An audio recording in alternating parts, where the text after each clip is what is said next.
Hello, everyone, and welcome to Discover Rising Tides, How the Outside Makes the Inside Better. I am Jeanne Gallagher, and I am here with Denise. And Denise is our menopause mentor, so we'll put that out there first. And we are really on an interesting topic. So tell us, we're going to talk about number 2. So if you haven't heard number 1, go back to the show before and watch number 1. So here's number 2. Okay, Jean, you just said we are going to talk about number 2. Okay, I'm going to help us go back to where we actually were. Okay, so the first, we are talking about the 4 agreements for menopause. At the last, we talked about the first agreement, number 1, which was being impeccable with your word. And I think it's really important just to reiterate that your words have power. The words you say to others, the words you say to yourself, use them to lead yourself back to you, who you are, who you want to be, who you are becoming. So, moving right along, this week, agreement number 2 is don't take anything personally. Now, in the book, The 4 Agreements, the author Don Miguel Ruiz, he's written this from ancient kind of traditional history of, I don't remember if it was the Incans or the Aztecs. So very different perspective. What he's written, and really this was supposed to be a way of finding a path to freedom in our lives. I've turned it towards making it a path to freedom through menopause and the transition and into this next season of life. Which So, honestly is incredibly applicable. really is. It is. And it just, I was rereading the book. I found it on my bookshelf. And I didn't remember. I was like, what was the last agreement? What was the last agreement? So I reread the book and I just saw it in a very different light, right? When I read it, when I was in my 30s or maybe early 40s, I was in a different phase. I was in a different mindset. So it's interesting how as you get older, your experiences really change the way you think about things. So don't take anything personally. We're going to apply that to your body. Okay, your body is not betraying you, right? It's not becoming, it doesn't want to be somebody else. It doesn't want to do, it doesn't want to be, younger you. What it's doing is it's actually communicating, which kind of goes back to the impeccable word, but it's communicating. So you're doing the things that you're supposed to do, right?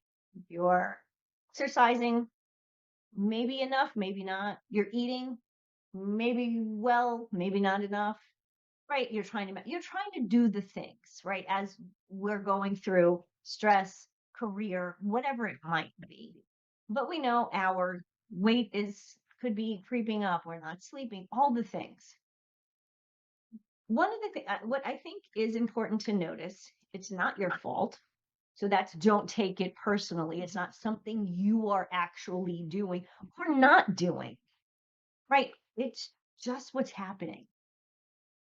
So if your partner says to you, you seem different lately, or like my husband said, arms on my shoulders, Denise, something's going on with you and we got to figure it out. Still think he said you're driving me crazy, but he says not. But It's when what you heard. that's what I heard. Like that's part of my mind. It was 17 years ago, so that I remember what I remember. Right. Or when a colleague comes up to you and asks if you're okay, and you're like, "Yeah, I'm fine." Catch yourself snapping, right? These things sting. Like they hurt. Like when Mark said that to me, and I know he came to me very lovingly, but it hurt. Like I didn't want to take offense because I knew where it was coming from, but it was hard at the same time not to take offense. But also, isn't that partly because you didn't know it was happening? Absolutely. That's the piece that's the part that's so challenging, is that you have somebody telling you that something's not right, but you don't notice a thing because things are transitioning and you might not be aware. So you do And I take that personally, like, I'm I didn't notice, so now it's also my fault because I didn't right, notice. again, I could have fixed here's it the if I thing. knew, right? Right, here's the thing. They're not wrong, Right. but neither are you, right? Correct. Yeah. Right, because you're seeing the way, you act, respond to others, from your point of view. And you may know something's going on, but you can't put your finger on it. You don't think it's menopause or perimenopause or whatever, somewhere along that line. Um, hormonal changes affect our mood. It affects our patience and our emotional bandwidth, right? That's not something you necessarily feel, Mhm. right? Until you start to actually recognize it. And sometimes we do need someone to say, hey, something's going on over there, right? So, and instead of taking it personally, it's because if we take this personally, what's happening to us, how other people are seeing us. But now keep in mind, this can really affect you at in your home relationships with your Mhm. spouse, with your parents, with your kids, with your coworkers, with your Mhm. boss, right? And if you're not noticing this, they're noticing something, right? This could just spiral out of hand, And it right? can And it create some unneeded tension. absolutely, Mhm. which you don't need because then that just increases your cortisol levels, which it's keeping you awake, not making your melatonin, and oh my gosh, it escalates into something bigger and bigger, right? So what if instead of seeing this as being defensive or be embarrassed, you see this as information?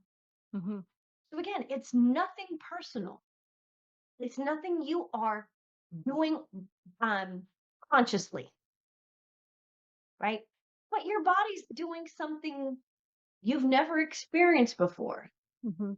And maybe it's saying, hey, let's take a look at this, right? Because these signs, these signals, um, are there to protect you. And if you're ignoring them, they just, again, spiral, they escalate and spiral out of control. And then at some point, you are saying things and doing things. And again, it's not that you need to take it personally, but now somebody else may be taking what you're saying and how they're reacting personally. Right. And they Yeah. need to listen to what we're talking about here too. Exactly. Exactly. So what are do you think are would be some of the signals that need to be recognized? So I think first and foremost is to be able to step back and accept, listen to what people are saying. No judgment, not on them, not on you. Mhm. And just hear what they're saying. The other thing then that's one thing you need to kind of hear what other people are experiencing from you. But then you have to take that and try to decipher what is going on with me. How do I feel? Mhm. And when I act out, why am I doing that? What's the situation that I'm in? Am I not sleeping so I'm tired? Do I have, my mind's just not thinking clear? What's going on? Again, these are things that they're not personal in a way that you should take it personally like it's your fault, but it's personal in a way that it means something to you because you're the person experiencing it. Mhm. Yeah.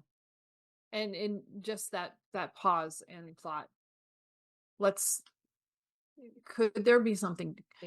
You know, it's funny, these words that have come up in the podcast that we've just recorded are coming up here for me too. So having the curiosity of saying, what could be different? And taking that time to reflect on that could be and listen to the answers that you're getting from yourself. Absolutely. We don't take enough time to sit back, reflect, right? We talk about journaling. People either love it or they hate it. Mm, They think it's like, when you're in high school writing, Dear Diary, today I did blah, blah, blah, blah, blah, blah, blah. But journaling really is about getting your emotions out. And sometimes we can, as we're writing in a journal, the emotions that come out may surprise us. mm, yeah. So I think, and to kind of wrap this piece up, instead of taking these things personally, you can actually take it seriously to help yourself move forward, understand what's going on in your body, when to search for information, or that's an opening to search for information, good information, Mhm. and then to be able to decipher what your next step is. And then find somebody like Denise to talk to about it. Thank you. Thank you, Denise. This is such an important topic, and I'm looking forward to number th- number three for those watching YouTube. Number three and number four for Yes, um, the four agreements of menopause. So thank you so much. definitely. Thank you. Hello, everyone. This is Jean Gallagher, Discover Rising Tides, and I want to just take a moment to talk about my friend Denise Segal. I am honored to call her as a friend, and I'm so grateful that she gives us her insight during our shows each show and talks about healthy living, eating real food. You hear Denise say, "Eat real food" a lot. Well, she means it, and she knows what she's talking about. She is an amazing healthy living coach, curator at Living Healthy List. And if you ever have any questions about what is real food, why does it matter, how does that apply to me, how do I change, what do I need to do, how do I even create a healthy living shopping list, make sure that you call her. She is your healthy living coach, and you can find her at healthylivinglist.com. Hello, everyone, and welcome to Discover Rising Tides, How the Outside Makes the Inside Better. I am Jean Gallagher, and I'm excited for you all to be here. If you're listening to us on your favorite podcast platform and you'd like to see our happy faces, switch on over to YouTube and like and subscribe, and you can watch us gab at each other over there. And today's guest, I'm excited to introduce Diane Simard. Diane, thank you so much for being here with us today. Oh, it's a pleasure to be here. Thank you for inviting me. I am glad to. And so before we get started, I'd like you to give us a little bit about your background, and then we're going to dive in. There's so much for us to talk about. Absolutely. I refer to myself as a life commentator, which means many things, which means I've been through a lot in life. And some of the highlights are that I was trained as a print journalist, but I did business writing for most of my career. My ex husband and I sold a business and got divorced right away afterwards. And so I started investing in startup companies, and I learned a lot. And there were some good experiences and not so good experiences. But all of that didn't matter in 2015 when I was diagnosed with stage 3 breast cancer. And that led to a transformation of me as a person. It allowed me to find my voice because what I did was I focused on what I call the intersection of mental health and cancer, and Mm, actually a deficiency or a lack of mental health support when it comes to cancer care. So I have now devoted my life to that. I no longer work full time, but I founded a specialty here in Denver, Colorado, at the University of Denver that trains future licensed clinical psychologists how to work with cancer patients and their caregivers. And so I'm focusing now on the next phase in that. So I refer to myself as a life commentator. I've written 3 books. I blog. I speak on this topic as often as I can, and I just really care about that this mm. focus on mental health needs to be a standard part of cancer care. You know, it's interesting coming from a non writer. Mhm. and I am a non-writer, um, and I've embraced it too. Uh, your beginnings as a print journalist, and which involves writing and communicating to others about a subject, it took your own health journey to find your voice, Mhm. even though you were voicing information of other things for years, but your own voice came up during or post health issue. Isn't that interesting? I often say the realization for me, and this came from years of really pondering this, but I was propping everybody else up my whole career, Mm, my whole life, actually. And it was being forced, facing my mortality. I had a non aggressive grade of cancer that was behaving aggressively. And so I was given the nuclear bomb treatment. Everyone agreed on my medical team that that's what should be done. But I really pondered it was that pondering your mortality, and I was just determined that the second chapter, the second half of my life was gonna be more meaningful, more peaceful, more joyful. And, this unfortunate experience really brought me so much clarity. mm. A lot of people that I talk to have been through something, Mhm. and that something that they've been through changed the course of their professional career in a way, but also their mental outlook on things.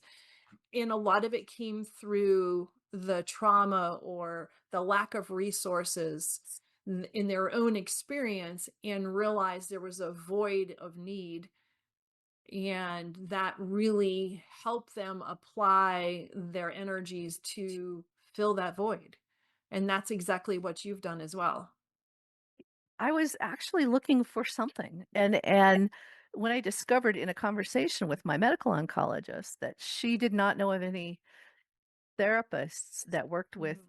kinda tightly wound, high-strung business professionals like me about their cancer experience, because it was all about control, and I was so scared I was never gonna feel good again, and I I just started asking questions, and it was that training I had, that inquisitive nature that I have, that Mhm. is the reason I started to ask a lot of questions and had contacts and in higher education, and so I stumbled upon this, and ever since it's become my foundation, my platform, and there's something, you're right, that's so impactful, life-changing, can be about a traumatic experience, and again, it doesn't have to just be cancer, it can be death, divorce, loss of a job, all of those traumas, but this one, I just was really ready for a change, and this Mhm. was that catalyst, that trigger that helped me do a lot of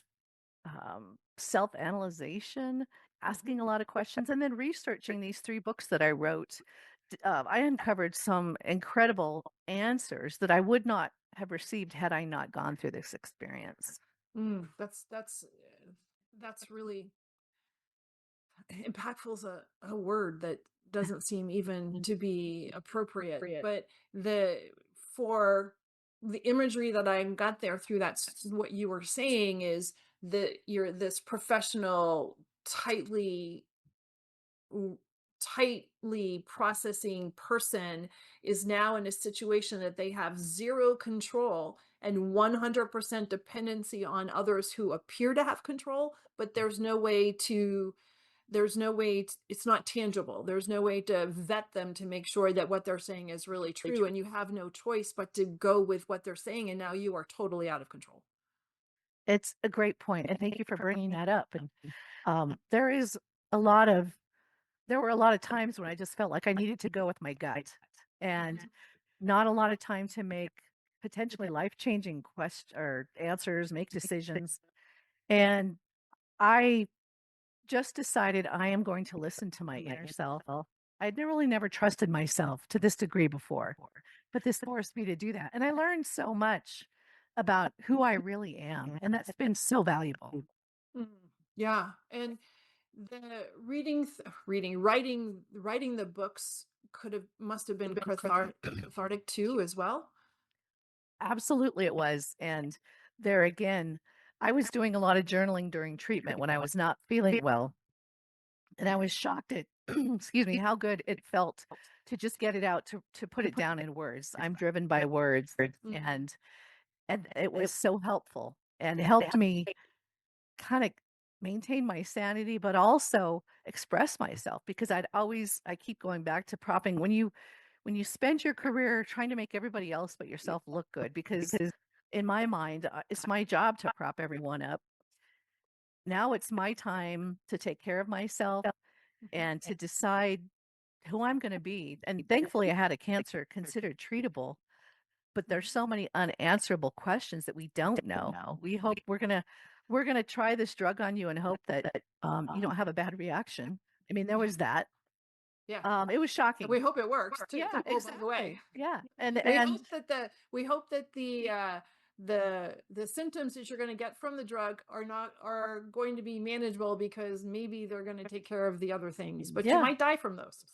I had that said to me when the second chemo. I had 16 rounds of chemo, and the second 12-week weekly drug that I was um, having chemo infusions with. They gave me a double a dose of steroids before I started that drug because there's no test to see, because if I'm allergic to it, I'll die. Wow. And so what did I do? I was fine with the drug, but I got sick from the double dose of steroids. I mean, Of course. I laugh about this is not funny. I don't mean to make light of this, but the point in this is that as a result, I'm so um, divergent. I'm so unique. I'm so different. And my medical team couldn't get over the fact that I had this non-aggressive grade that was behaving aggressively. And all they knew to do, which is what everybody agreed with, was just to give her the nuclear bomb treatment, to give her everything, come close to feeling like she's going to die and wants to die, but that's what everybody recommended. And through this process, it made you realize that there was a need on I'm going to say non-medical because Mhm. it's more mental, Mhm. right? There's a need for the support of because how your mental state is going to directly affect your body's ability to heal. Absolutely. 100%. And that has been proven. And Mhm. so, and better research is coming out every day that shows that and it's not just during treatment, it's the first few years after treatment ends is so important for adhering to medication, doing follow-up testing if you have those, and just continuing to stay on top of this. And really startling recent research is showing that there can be um, not very good consequences if you don't stay on that. And that can be people just want to be done with cancer. They don't want to take any more drugs. They don't want to go see these people. And it can have um, just not very good consequences. It's so sad, but it is so important to take care of those emotions. And again, we're talking anxiety, depression, distress are the three most common symptoms of trauma as it relates to cancer. But there are others. There's new mental health disorders that are triggered sometimes because of this experience too. Once you were on the other side of your medical experience, how did you embark on this journey? I actually started before treatment ended. And the reason that Somehow that what doesn't surprise me. I know, little underachiever here. Yeah, right. I needed something. I needed a life raft. I really was looking for something to get me out of my cancer funk. And I just started to make phone calls and have meetings.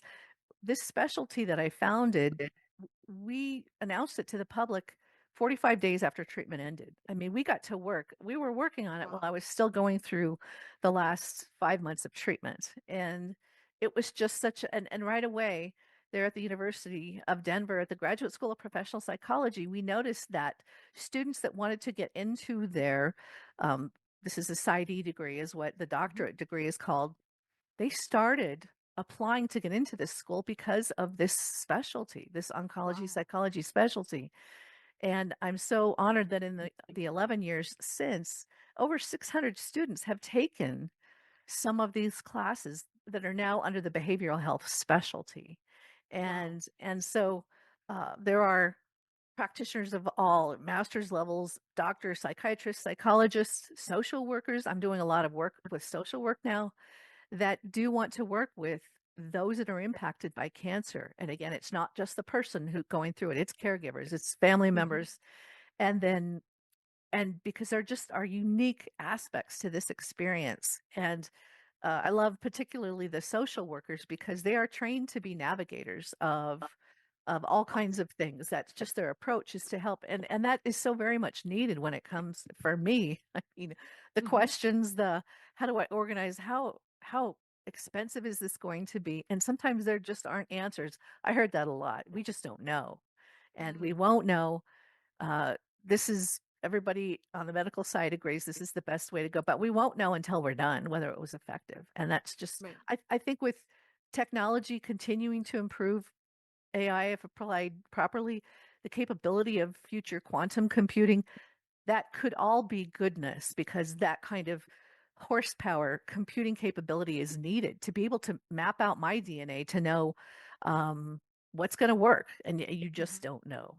So Yeah. it's still it's I wouldn't say it's a small part, and it's an important part, but there are research is showing that there are better outcomes when you do focus on the mental health when it comes to a cancer experience. The other piece of the mental health that must be necessary is the mental health of the doctors Huh. going through this too, because y- yes, it's devastating for the patients as they're working through this, but the other challenge I would think would be there are the doctors that are actually having to give the message of, we don't know, Right. Yeah. or this should work. Yeah, we hope so.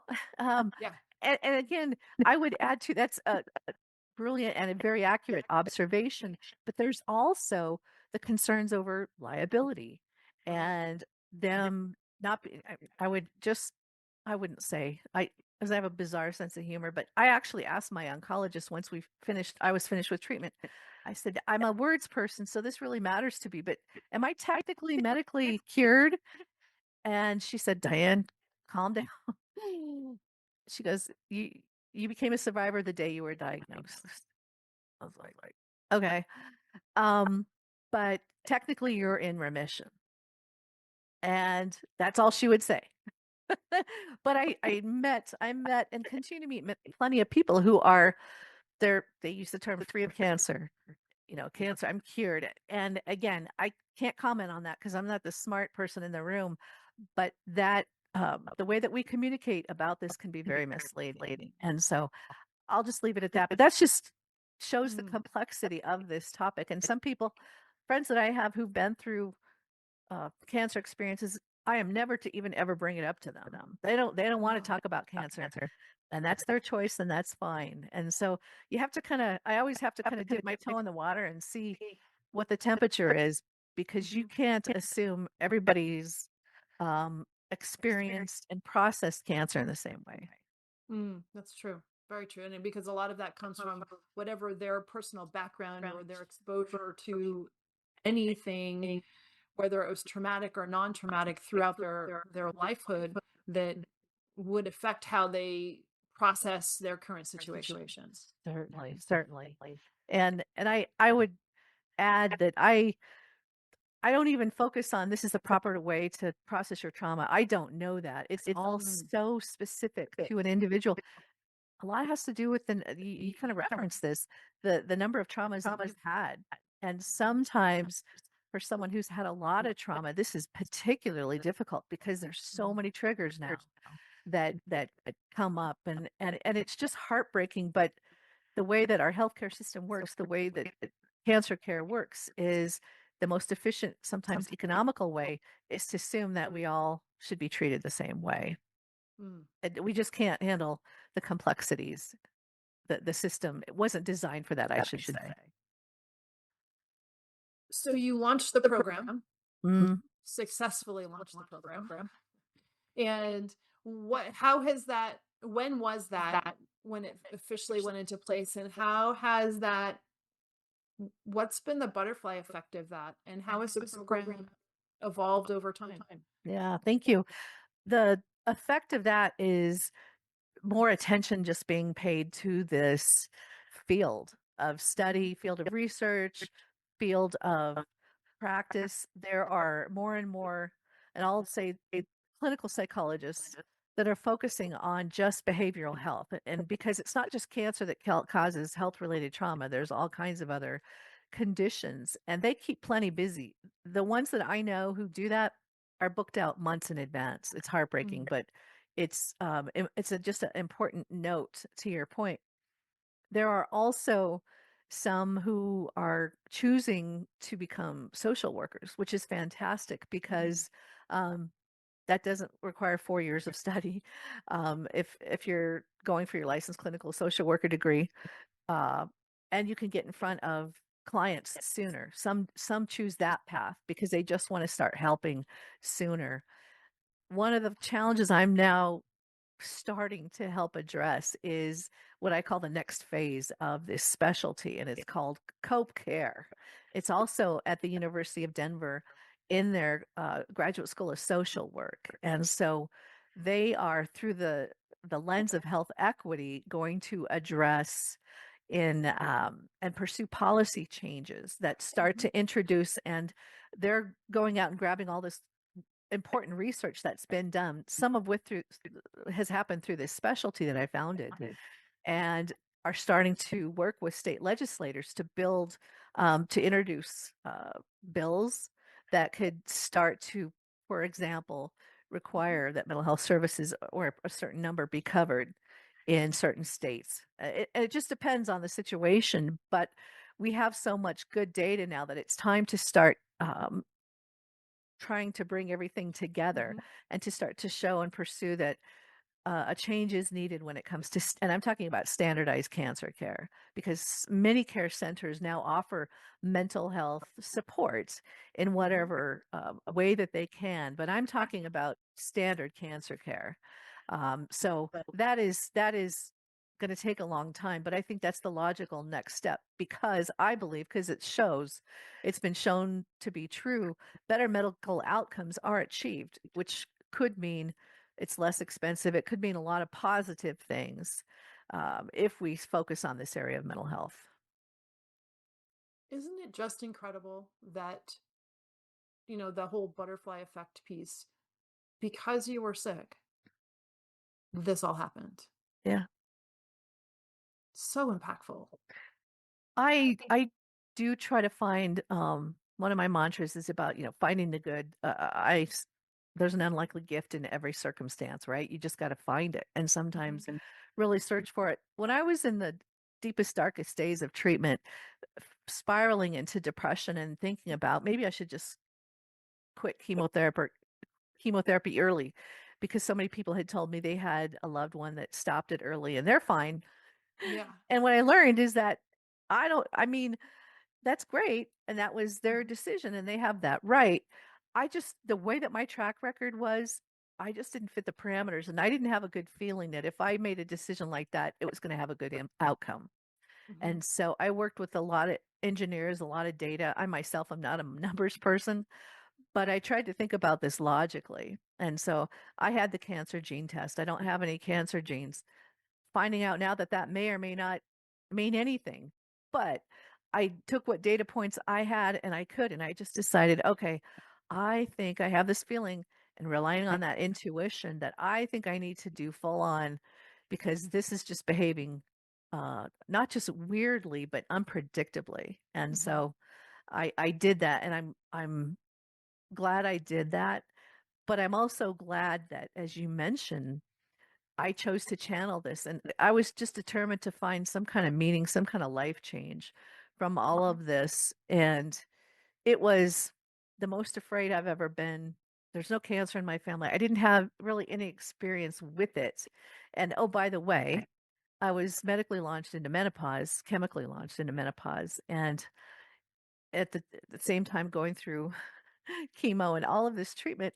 And life was changing for me and there was nothing I could do about it. So I just decided to figure out a way to embrace it, not be happy Mhm. about it, but to channel it into something that could help be impactful, have a more positive outcome for others and to just be a catalyst and a voice and apply those skills that I had honed working for corporate America into bringing this message to more and more people. And that's what Mm, I've done.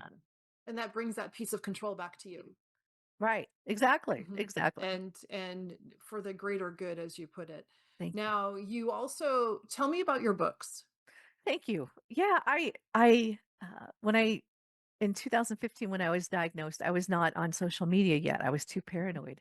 So I was just sending email updates out to friends and family, and it was, I think, because of the way that I was trained, they found those to be particularly not just helpful but interesting. And so I kept sending out updates and I kept journaling, and a dear friend suggested that, maybe you should just turn this into a book. And and I thought, there's so many books written. Nobody's going to want to hear my story. No, no, no. We really want to hear. You've done some really impactful things. You've also done some bizarre things and some dumb things, some funny things, actually. And they just love to hear these stories. So that the first book that I wrote was called The Unlikely Gift of Breast Cancer. And it's about my year with breast cancer, and it's not a do this, don't do that book. It's actually the book that I wish that I had to read when I was speed reading all these breast cancer books. And it's just my story, and it has a lot of backstory. It's written in memoir style, and it talks about why the influences from childhood really impacted the way that I dealt with this. And there's some interesting stories. And then the second book that I wrote is called Heal Forward. It's this is that book. And those are my legs on the cover because I just got laid off from corporate America and I was really angry. So as I say, that was my way of giving corporate America the middle finger. But it's a compilation of other people's stories who've been through traumas in their lives and how they channeled um, those experiences into something impactful. And then the last book that just came out last year is called Unlikely Gifts Unwrapped, and it's the sequel to the first book, and it covers the 10 years after my cancer treatment ended, and again talked about my approach, how I rebuilt myself, transformed myself, started over, if you will, and channeled this whole experience into not just this specialty that I founded and what I'm doing now with my advocacy work, but how in reflection it really changed me. How Mm. how I go into PTSD dreams, and COVID happened during that time. So interesting, inspirational, but it's not a do this, don't do that, or it's just here's my story and how I dealt with it. It's you are fortunate that you have the ability to put all of these feelings and thoughts and needs and wants into words just to get them out, but also to share with others as well. Thank you. It is a unique combination. I agree, uh, I feel so blessed in a way. And again, I don't wish cancer on anybody, but it was that experience that was considered treatable, but it allowed me to kind of finally everything came together, and I could apply everything from connections and wisdom and knowledge and writing skills to this one experience and really have powerful meaning and impact on myself. I am not at all the same person, and I like myself so much better now. Again, not because I went through cancer, but how I dealt with it. And I Mhm. think so much of who we are as individuals can have a lot to do with how you look at the unfortunate things that happen, the same problems or challenges we have over and over and over, and just deciding once and for all, I want to improve my life. I want to be full of joy and peace, and I'm going to Mm. stop, as someone told me, stop propping up the idiots and focus on yourself. And I really did that. And it was great. It was such great advice. You mentioned advocacy work. Hmm. What are you doing My in addition to all the things yeah, we've already talked about? I do continue. It's great, and I'm a self-published author. I have to own the rights. I have to be in control of the message. Not a surprise, probably. Yeah. But as a result, I've built this wonderful following, and so I still do a blog every other month, and then I do a newsletter, which is really the people version of our lives. I do that every other month as well, just as a way because people are interested in when I'm speaking, what I do, who I meet, and that ties into the other part of the active advocacy that I'm doing now, besides again guesting on wonderful podcasts like this one and talking about this topic, is I'm back, and I mentioned the follow on, kind of the sequel to this specialty that I started in working with this Graduate School of Social Work at the University of Denver with their board of advisors. And so we are looking at, as I say, raising their reputational capital through funding, through getting the word out that social workers are so important for addressing societal disparities and challenges, and just teach people how to look at problems and challenges in a light that is more focused on problem solving and thinking comprehensively, and thinking that, okay, all is not lost. It gives you hope. It gives you, um, I guess, affirmation that someone actually cares about Mm, something that's going on in your life that is really, really challenging and trying to bring you down. And how can we help mm, you with that? So, yeah, the social work, and then just continuing to do what I do. People ask if I'm going to write more books. I probably will, but I'm starting to get away from the whole cancer thing and focusing more on trauma. I'm probably going to write a book about funny and dysfunctional things that have happened to me, because I invested in startup companies there for a while after getting divorced and didn't know what to do with myself, and just and I don't make fun or get people in trouble. It's just really, to be an entrepreneur, to try to launch a business, so difficult and challenging. And I saw some really inspirational things. I saw some entrepreneurs do a lot of things right and a lot of things wrong. So it's mhm, just a recap of that. mm. It is the ups and the downs of whatever the project is the normal process of launching a project, and Mhm. it's never going to go correctly all the way every time, but being able to look back and have some humor in that, and also learn from those fluctuations is is really important to be able to do. I thank you and for bringing that up. And I think I've gotten better at not being afraid of change, of being of like, oh, I've never done this before. I've gained confidence, and Mhm, again tapping into this wonderful network of friends and others. And it's not just taking, it's giving, it's reciprocating, it's being together and working together. Those life lessons, that's just so important to help us continue to respond to, mhm. deal with rapidly evolving world, and just technologically right now. I mean, it's incredible. And Things are um moving so oh fast. my gosh, and with Mhm, the work that you do, just financially, I mean, are we going to all have to work until we can no longer? Are we going to get to enjoy retirement? Those are questions that I'm asking. mhm, And the people that I interact with is, how do you plan for the future now? I mean, it feels mhm. like it's just changing so rapidly. Everything does change, and the having the right resources and the right people to talk Yeah. to coach you through that, as in anything that you're going through, is so important, because even you can take this on the mental health side, whether it's finances or mental health or whatever it happens to be. The thoughts that you have within yourself and the worry that you have within yourself, or the conversations that you have with your peers, are important, but they might be out of perspective. Yeah. The noise that we hear everywhere, whether it's in any subject, and having that the the expert or the content expert to be able to regulate the noise and Right. apply it to your situation is so important. Thank you. I do, just to kind of summarize that many readers, followers, friends, people that I've met that I don't know have just said, thank you for helping me feel like understood. Mhm. And because not a lot of people want to talk about cancer, especially after treatment has ended.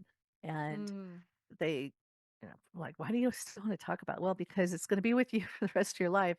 There's just so much about this particular experience that is so unique. And Mm-hmm. just to be able to recognize that, but yet to understand and sometimes people don't even want to bring it up because they don't want to hear a long time. Right? It's like, oh, you're still dealing with cancer. Well, it has had quite an impact on me. And I still go back and see my oncologist every year. I don't have to, but I choose to. It's just important for me to keep it all in perspective. And I think a healthier perspective I would like to think, but it's a big part of my life. And what are the next steps for you? Where are things moving in what direction? Yeah. I a clearer direction. I am working. I'm in a year of enlightenment is what I'm calling this year. Is I'm taking time to update a lot of my personal business stuff that I've done that I need to either wrap up. Just everything needs to be put in its place. um, Legal documents need to be updated. I'm taking time to do that. So once this year is finished, I'm going to get back into creative mode. I mentioned this Mhm. book that so many people have asked me to write. They really want to see what I have to say. I don't mean to humiliate anyone. It's just this stuff is some of this stuff is But hang pretty on. funny. I grew up in a town of 80 people in central Nebraska with a 75-year-old woman for a kindergarten teacher that was born in 1895. Yeah, there's some stories there. And I just want to go back and capture that, not so people have this biography of who I am, but some of this stuff is just people do find interesting apparently. There's a And I lightness to that as yeah, well. exactly. So just to celebrate at least to this point some of the unique experiences I've had, which unfortunately includes cancer. But again, if channeled in a healthy way, processed, um, good things can come of it. And Mm, it's not guaranteed. It just was really what it taught me was the importance of remaining in touch, being in tune, communicating with people who understand and are empathetic to what I'm going through is so mm, important. mm. That's amazing. And so Diane, how do people get in touch with you? The best way is through my website, which is dianemsimard.com. You can contact me that way. There's more information about my advocacy work. Can purchase the books through my website, and I'm just going to continue to put myself out there for anybody that wants to talk about this topic. I just so appreciate you reaching out to me and Mm, inviting me on because this is something that has gotten more attention, and I believe and hope will continue to get more attention. A lot of wonderful people, each contributing their part. And I think it's time now to start to take all that good work and start to memorialize that and to show that when it comes to cancer, there's so much cancer and more younger people are getting diagnosed with cancer mhm, that we need to look at the way that we treat this particular health condition and to start thinking about I wouldn't just call it life after cancer, but there's a lot of that trauma that can impact a person's ability to have longevity, to be able to process trauma in the future and not be haunted by these triggers of, such a frightening experience. mm. I want to thank you so much, and I don't know that I can put it into enough words to express my respect for everything that you have accomplished post cancer treatment and how it will continue to affect others in such an amazing way. You have a gift. Thank you so much. I do sincerely appreciate that. And I have to always remind myself that, you know, all the moments when I really doubted myself and I faced a couple moments of mortality that I write about in Mm, my books. And it was important for me to I don't wish that on anybody, but it was kind of what I needed. It was the open your eyes. Maybe I have a voice that I'm not using and channeling properly, mm, and I need to do that. And so what more goodness can I help bring into the world? Because Lord knows we could sure use a lot of that. And that's my driver now. mhm. Okay. Well, Diane, thank you. Thank you so much for your My time, pleasure. and I appreciate your work. Thank you so much for having me on. Thank you so much for listening today. Today's show is sponsored by Seaside Solutions, my financial services company. As a business owner, It's easy to be pulled in many different directions, and often taking care of yourself plummets to the bottom of the list. For me, I find myself outside to reground. My time outdoors helps me manage my day more effectively and be more present for my clients. Through this, Discover Rising Tides was born. At Seaside Solutions, we truly believe that education is the foundation of financial wellness. Our primary focus is to provide guidance that is designed to help you achieve your long-term financial goals and visions. Working with a plan allows space for doing more things that you love, like being outside to make the inside better. If I can help you create or realign your plan, or if you would like to be added to my weekly newsletter, please let me know. This week's topic was 5 ways to set more achievable goals. Your referral means the big, beautiful world to me. And if I can help, please let me know. And thank you so much for listening, and see you next time.